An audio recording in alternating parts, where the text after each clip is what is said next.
শয়তানের আগে তো কোনো শয়তানই ছিল না, তাহলে তাকে কে শয়তান বানালো? শয়তান তো আগে অতি সম্মানীয় আসনে উপবিষ্ট ছিলেন। শয়তান তো আগে সমস্ত পবিত্র ফেরেশতাদের ইমাম তথা সর্দার ছিলেন। তবে তাকে শয়তান বানাবার দায়িত্বটি কার? আমরা না হয় শয়তানের ধোকায় পড়ে শয়তানকে গালমন্দ করি, কিন্তু ফেরেশতাদের ইমাম কার ধোকায় পড়ে শয়তানে পরিণত হলো, সে কাকে গালমন্দ করবে? ভাই একটা প্রশ্ন আছে। কি প্রশ্ন? কি যে ভাই আল্লাহ রব্বুল আলামিন আমাকে বানাইলো, বানায় আমাকে মধ্যে শয়তান দিল। আমরা নয় পাপ কর্ম করি শয়তানের ধোকায় পইরা, কিন্তু শয়তান যে আদম রে সেজদা দিল না, এই শয়তান রে এই কুকুদ্দিটা কেরা দিল যে তুই সেজদা দিস না, এই বিষয়টা কোন তো? আমি বললাম তাই নি ভাই, এটা আপনি কই ফাইলেন? কোন কিতাবে লেখা? হ্যাঁ, এটা কোনো না আছে। আরে আমি অনেক চিন্তা ভাবনা করে জিনিসটা দেখছি। ওরে বাবা, হ্যাঁ অনেক চিন্তা ভাবনা। আরে এইটা বাবা জাহাঙ্গীরের মারফতের গোপন কথা লেখা তুই বাপ, এই বই পইরা।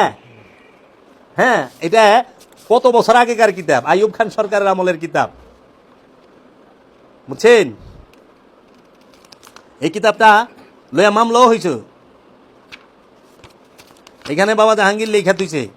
আমি আপনাকে পৃষ্ঠা নাম্বার সহ বাবা জাহাঙ্গীরের মারফতের গোপন কথার ৭৪ পৃষ্ঠা, বাবা জাহাঙ্গীরের কিতাব লেখা ৭৪ পৃষ্ঠা। আমি একটু পইলা শোনাইতেছি। মানুষকে ধোকা দেয় কে? বাবা জাহাঙ্গীর প্রশ্ন করছে, মানুষকে ধোকা দেয় কে? মানুষকে পাপের রাস্তায় কে টেনে নিয়ে যায়? নাম তার শয়তান। এই এক শয়তানের বহুরূপী, এক শয়তানই বহুরূপ ধারণ করে মানুষকে ধোকা দেয়, কুমন্ত্রণা দিয়ে বিভিন্ন প্রলোভনের মাধ্যমে পাপের পথে নিয়ে যায়।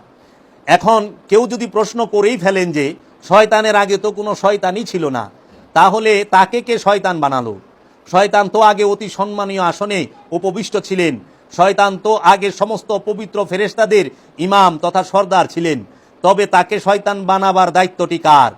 আমরা না হয় শয়তানের ধোকায় পড়ে শয়তানকে গালমন্দ করি, কিন্তু ফেরেশতাদের ইমাম কার ধোকায় পড়ে শয়তানে পরিণত হলো, সে কাকে গালমন্দ করবে? প্রশ্ন করছি, শয়তান কারে গালমন্দ করবে? আমরা নয় শয়তান রে গালমন্দ করি।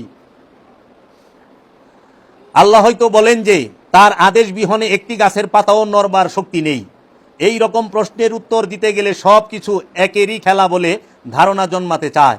তাহলে গালমন্দ করবোটা কাকে? তাই কারটা ভণ্ডামি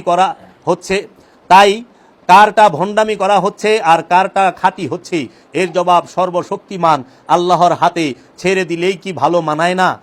তোমার ধর্ম তোমার কাছে, আমার ধর্ম আমার কাছে, এরকম উপদেশ কি আমাদের ধর্ম দর্শনে নেই? ধর্মে কোনো প্রকার বল প্রয়োগ নেই বলে কি একটি পরিচিত বাক্য মনে পড়ে না? জোর করে মুসলমান বানাও নতবা হত্যা করো, এইরকম কোনো একটি বাক্য যদি ইসলামে থাকতো, তবে সেই দিনের পরিচিত পৃথিবীতে একটিও ভিন্ন ধর্মের মানুষকে ভর্তা বানিয়ে খাবার মতো পাওয়া যেত না। কিন্তু তা নয়, কারণ ইসলাম সাংঘাতিকভাবে পরধর্মের উপর সহনশীলতার ধর্ম। ইসলাম সাংঘাতিকভাবে অন্যের ধর্মের উপরে সহনশীল ধর্ম। তাই বলতে ইচ্ছে করছে যে পৃথিবীতে যদি কোনো বড় পাপ থাকে, সেই পাপটার নাম হলো আমি সব কিছু বুঝে গেছি, সব কিছু জেনে গেছি, তাই নয় কি?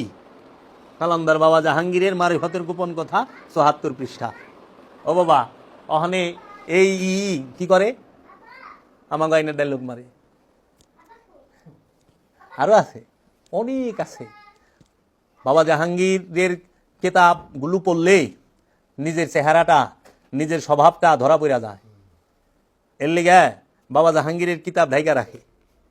বাবা সুরেশ্বরীর কিতাব পড়লে, বাবা সুরেশ্বরীর বাণী পড়লে নিজের চেহারা পরিচয়টা কি হয় দেখা যায়। এর লেগে এগুলারে ঢাইকা রাখে, গোপন করে হালাইছে। কিন্তু বাবা জাহাঙ্গীর, বাবা সুরেশ্বরী কাউরে না কাউরে তো খাড়া করে রাখবো যেগুলা, কারণ সত্য জাগ্রত হবে। সত্যের কাউরে লাগে না, কিন্তু সবার সত্যরে লাগে। সত্য একা চলতে জানে, আর অন্য কেউ একা চলতে জানে না। তাই আমার দয়াল মুর্শিদ বাবা জাহাঙ্গীর কইছে যে সত্যের জন্য সব ছাড়ন যায়, কিন্তু সব কিছুর জন্য সত্যকে ছাড়া যায় না। সত্যকে আঁকড়ায় ধরতে হবে যদি মুক্তি পাইতে চাও। অনেক মানুষ সত্যকে চায় না, তো মানুষ অনুষ্ঠান লয়ে ব্যস্ত, কারণ সত্য খুঁজলে পরে অনেক কিছু হারাইতে হইব, থাকবো না। আর সত্য কইলেই আপন সন্তান অনেক সময় শত্রু হয়ে যায়, আপন পিতামাতাও শত্রু হয়ে যায়। ইব্রাহিম নবীর কি হয়েছিল না? ঘরের মানুষ শত্রু হয় নাই? কোন নবী কি কেউ সম্পদ আত্মসাৎ করছে? না, নওজুবিল্লাহ। তারা এত ভালো, তাদের অপরাধ কি? তাদের সমাজ তাদের দেখতে পারলো না? সমাজ তো তাদের প্রত্যেকটা নবীরে তাদের সমাজ বাইর করে দিছে। তারা তো কোনো প্রকার খারাপ কর্ম করে নাই, তারা একটা কর্ম করছে, সেটা সত্য বলছে, সত্যের প্রচার করছে। তাহলে সত্য কইবে কেউ দেখা পারবো না, সমাজ থেকে বাইর করে দিব। এমন এমন নবীর বেলায় তো মনে হয়েছে যে নবীরে মাইরি হালাইছে, খুব একাইটা হালাইছে। কোরআনই কইছে অনেক রসুলরে তোমরা হত্যা করছো। আবার মুসা নবীরে একের নীল নদ পার করে দিয়েছে লুরায়া। ইব্রাহিম নবীর আগুনে ফালাই দিয়েছে, পুইরা মেরে হালাইব। অপরাধ কি? সত্য কইছে। সবচেয়ে বড় কি? সবচেয়ে বড় অপরাধ সমাজের কাছে সত্য বলা। সমাজের কাছে সবচেয়ে বড় অপরাধ কি? সত্য বলা। শক্তির পূজারীর কাছে সবচেয়ে বড় অপরাধ কি? সত্য বলা।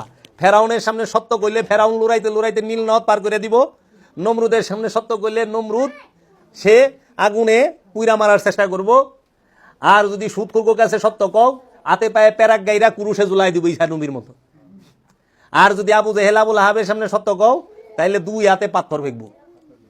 লুরাইতে লুরাইতে মদিনার থেকে মক্কা থেকে মদিনায় পাঠাই দিব। মুসা নবীরে নীলনদ পার করছে, মহানবীরে তো মক্কা থেকে লুরায় মদিনায় খেদাই দিছে। ইরে তারপরেও মক্কা শরীফ কত ভালো।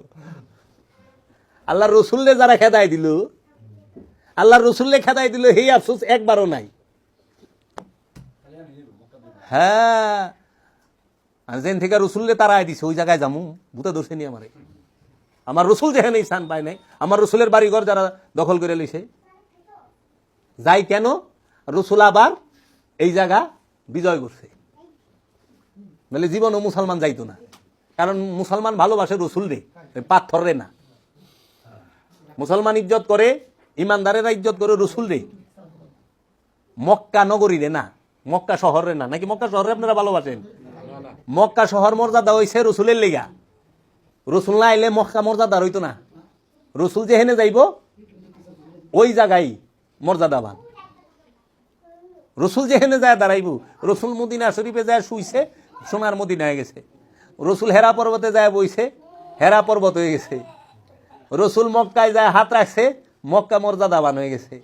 রসুল আবে জমজমের পানি খাড়ায় খাইছে, জগতের মাসের লেগে খাড়ায় খাওয়া হয়ে গেছে। তো রসুল মেরাজে গেছে, জগতের মানুষ মেরাজে যাওয়ার জন্য দেওয়ান হয়ে গেছে ইমানদারেরা। তো রসুলের দাম, রসুলের লেগে সবার দাম, যে অন্য কিছুর লেগে দাম। রসুল যাহা দিছে ওইটারই দাম। রসুল কোরআন দেখে দিছে দেখে কোরআনের দাম, রসুল কিতাব দিছে দেখে কিতাবের দাম, রসুল হাদিস দিছে দেখে হাদিসের দাম, রসুল আবাদত করতে বলছে দেখে আবাদতের দাম। এই বিষয়গুলো বুঝতে হবে। মানে মানুষ রসুল বাদ দিয়া হ্যাঁ আল্লাহ বাজা শুরু হয়ে গেছে গা। এর লেগা বাবা লালন সাইজি কইছে না, মানুষ থেকে খোদা বজ এই কুমন্ত্রণা কে দিয়ে আছে। সেজদা কইরো ওই জায়গায় মুকরুম করে নাই, এই জায়গা সেজদাটা তো ওই জায়গায় দিবা, শয়তানে যে জায়গায় সেজদা দেয় নাই। এই হলো ব্যাপার। তোমরা বাবা জাহাঙ্গীরের কিতাব পড়বা, বাবা সুরেশ্বরীর কিতাব পড়বা, বাবা জাহাঙ্গীরের শিক্ষা অনুযায়ী ধ্যান সাধনা মুরাকাবা কইরা দেহ। স্বভাবের পরিবর্তন অবশ্যই আইব।